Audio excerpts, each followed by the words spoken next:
Noi abbiamo di fronte qui un impianto che è un'eccellenza a livello internazionale. I comuni che aderiscono a questo sistema di raccolta dei rifiuti hanno portato all'85% la raccolta differenziata. Significa creare centinaia di migliaia di posti di lavoro in più in tutta Italia.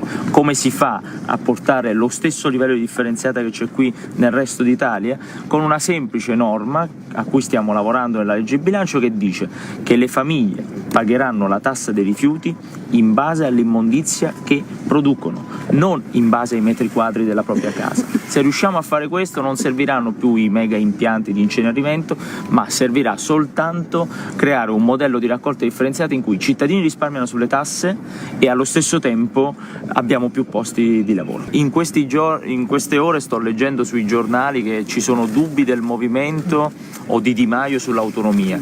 L'autonomia del Veneto si deve creare il prima possibile, senza se e senza ma, per una semplice ragione: i cittadini del Veneto hanno votato un referendum che non può essere disatteso, quindi non ci sono dubbi sull'autonomia del Veneto da nessuna delle due forze politiche che sostengono questo governo, anzi lo dobbiamo fare il prima possibile. Stiamo lavorando con i ministri competenti per dare l'autonomia richiesta dal Veneto sulle materie richieste il prima possibile. Nei vari consigli dei ministri di dicembre bisogna affrontare il tema dell'autonomia. Lo stiamo facendo correndo e facendo una corsa contro il tempo, perché immaginerete che la materia è importante, ma il fatto di dire che una materia è importante non significa mettere le mani avanti e dire che perderemo tempo o prenderemo tempo. I veneti hanno diritto all'autonomia perché l'hanno richiesta con un referendum e l'avranno in tempi certi.